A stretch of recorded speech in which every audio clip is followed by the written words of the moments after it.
not the witness. I'd now like to invite our witnesses.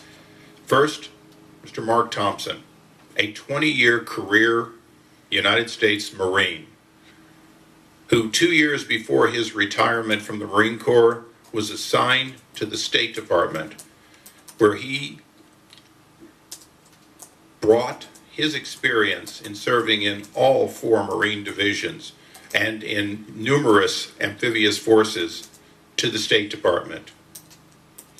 For 17 years, he has used that military experience and his accumulated knowledge of counterterrorism well. He has served and led teams in Baghdad, Iraq, in Latin America, in Southeast Asia, and in Africa. When in 1996 he joined the State Department as a U.S. Marine, he was brought there because of what he knew and what they needed to know. In 1998, as he retired from the Marine Corps, he was transitioned at their request into civil service and was then assigned to what was then the Office of the Coordinator of Counterterrorism, its successor he serves and runs today. In 2004, he served with the Coalition Provision Authority, in other words, with our forces in Baghdad. In 2006, he assumed his current position where he advises senior leadership on operational counterterrorism matters and ensures the United States can rapidly respond to global terrorism crisis. That is his job. In addition to his responsibilities, he has led the NSC's Direct Foreign Emergency Support Team, or FES team, in support of U.S. Chiefs of Mission in response to terrorism events, including his expertise was used in that capacity when he was deployed in response to the 1998 East African bombings of our 2 embassies, the 2000 bombing of the USS Cole, and hostage and recovery efforts in Latin America, Southeast Asia, Africa, and the Middle East. Welcome. Mr. Gregory Hicks, in more than 22 years in the Foreign Service, Mr. Hicks has served notably in Libya, but also in Afghanistan, in Bahrain, where we first met, in Yemen, in Syria, where we met again, and in Gambia. Prior to his assignment in Libya, handpicked to be the Deputy Chief of Mission by the now deceased Ambassador Chris Stevens, he also served 4 tours here in Washington. He was the Deputy Director of the Office of Investment Affairs, Special Assistant to the Undersecretary for Economic, Energy, and Agricultural Affairs, Trade Policy Negotiator for the Office of United States Trade Representative, and Country Officer for Vietnam, Oman, and Yemen. Mr. Hicks played key roles in a number of important historic events with this country and the State Department. Vietnam's accession to the World Trade Organization, the U.S.-Bahrain Free Trade Agreement, the U.S.-Vietnam Bilateral Trade Agreement, and the renegotiation of U.S. forces based in Oman. Mr. Hicks is the recipient of 5 meritorious service increases, 3 individual superior honor awards, 3 individual meritorious honor awards, and numerous group awards for his service. Thank you. Mr. Nordstrom, in his 15 years at the State Department, he has served in Washington, D.C., in Honduras, in Ethiopia, in India, and most recently, he was the Regional Security Officer for the U.S. mission to Libya, based out of Tripoli. In that capacity, as RSO in Tripoli from September 2011 to July of 2012, he was the Principal Security Officer advising both Ambassador Kretz and Ambassador Stevens on security and law enforcement matters. Prior to joining the Department of State, Mr. Nordstrom also served in federal law enforcement at the Department of Treasury. Welcome to all 3 of you. Would you please rise, as is pursuant to our rules, and take the oath? Do you solemnly swear, or please raise your right hands. Do you solemnly swear that the testimony you're about to give will be the truth, the whole truth, and nothing but the truth? Please have a seat. Let the record reflect all witnesses answered in the affirmative statements, and they're unusually short. So I'm not worried about the 5 minutes, but we are here to hear from you. So take the time you need to tell your story. We will listen, and the ordinary time is 5 minutes. You take a little less, you take a little more. This hearing is about hearing from you on your experience. Mr. Thompson.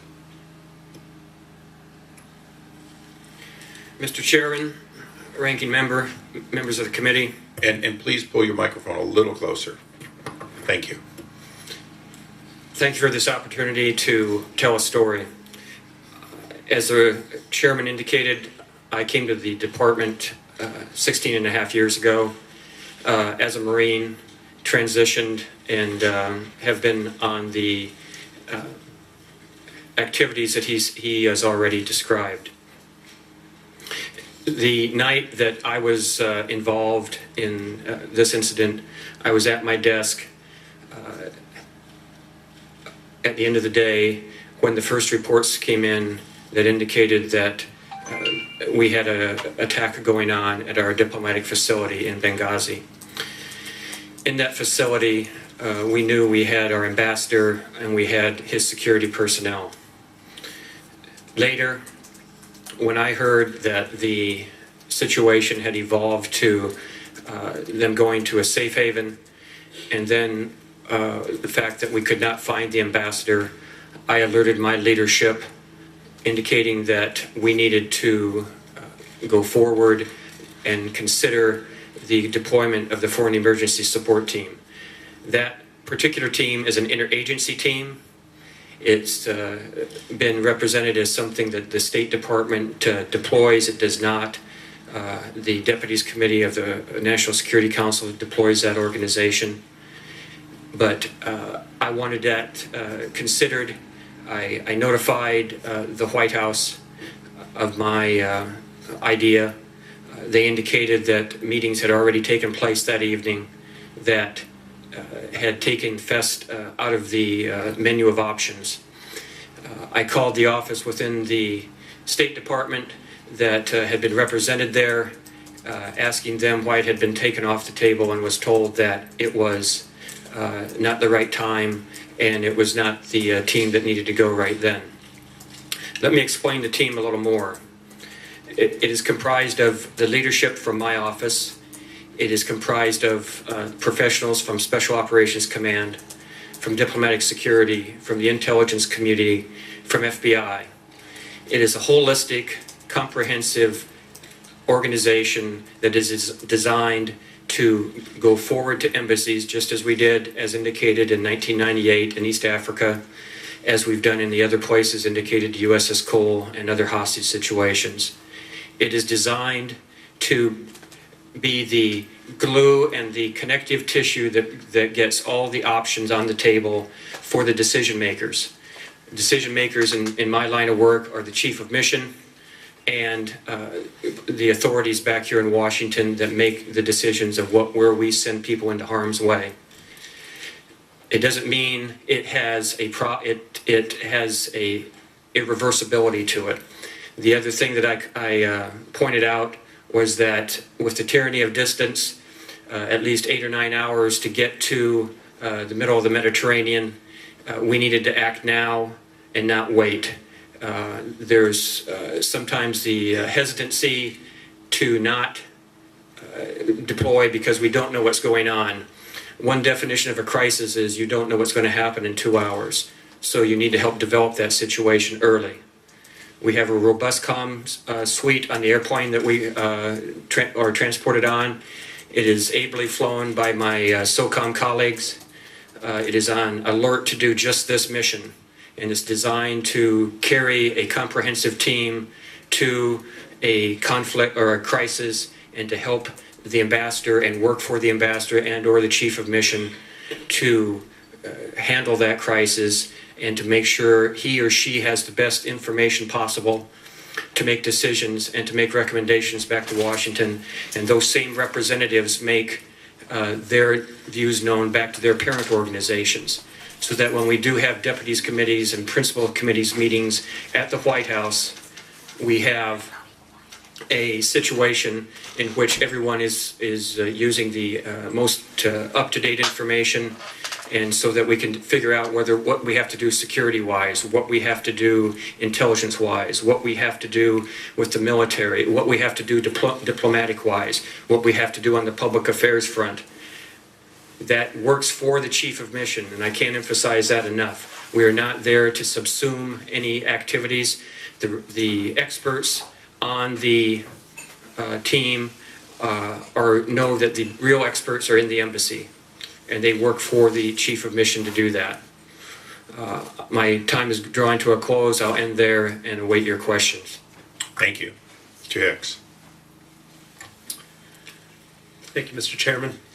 Thank you. We really will have to, you're pretty soft-spoken, get it a little closer. I'll try to get this up here. Thank you, Mr. Chairman. Thank you, Ranking Member. Thank you, members of the committee. I am a career public servant. Until the aftermath of Benghazi, I loved every day of my job. In my 21 years of government service prior to Tripoli, I earned a reputation for being an innovative policymaker who got the job done. I was promoted quickly and received numerous awards. People who worked for me rated my leadership and management skills highly. I have 2 master's degrees from the University of Michigan in applied economics and modern Near Eastern and North African studies.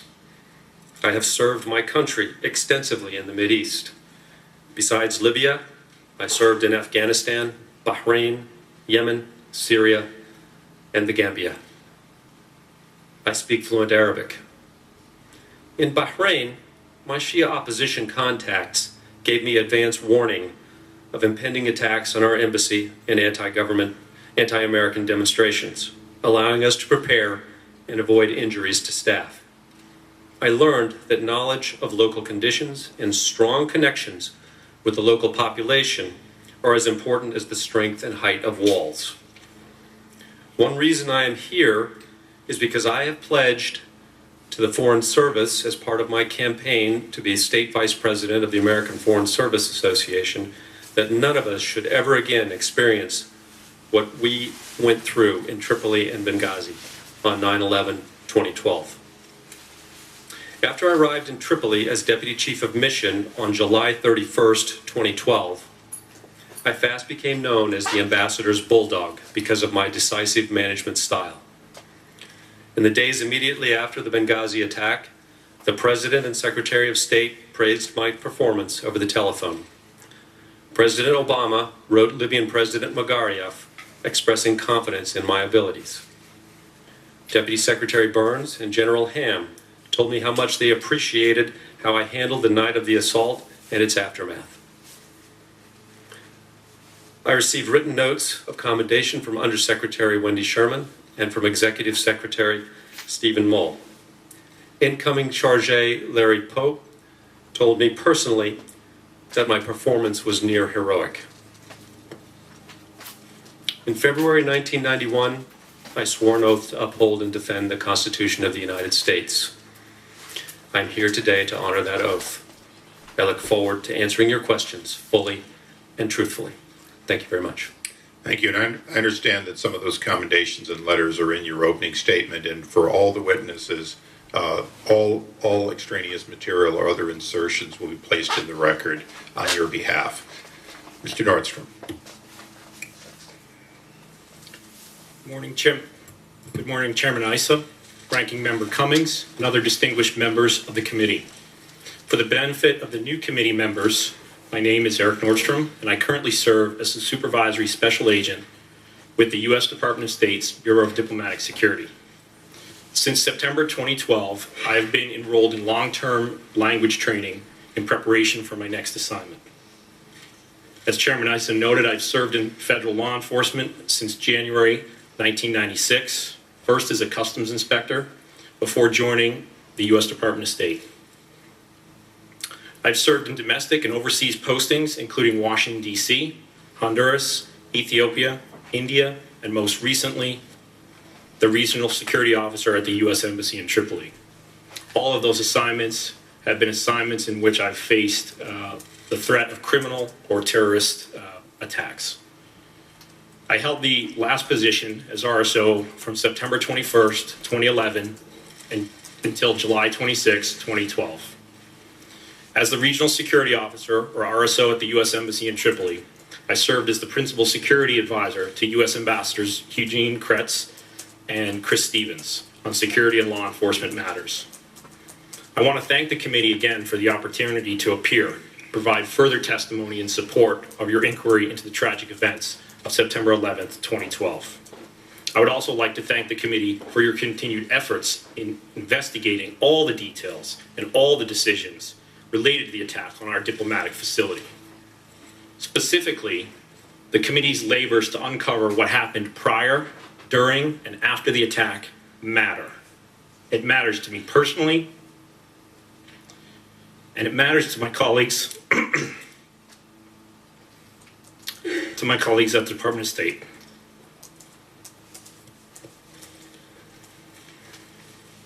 It matters to the American public for whom we serve. And most importantly, excuse me, it matters to the friends and family of Ambassador Stevens, Sean Smith, Glenn Doherty, and Tyrone Woods, who were murdered on September 11th, 2012. In addition to my testimony before this committee in October 2012, I also met with the FBI, Senate Homeland Security and Governmental Affairs Committee, the Department's Accountability Review Board, and I've discussed my experiences in Libya with all of them. I'm proud of the work that our team accomplished in Libya under extraordinarily difficult circumstances. The protection of our nation's diplomats, our embassies and consulates, and the work produced there is deserving of the time that this committee, other congressional committees, and the Accountability Review Board, and no doubt future review efforts, will invest in making sure that we get this process right. Thank you, Mr. Chairman, and members of the committee, for the opportunity to appear before you today. I stand ready to answer any questions that you might have.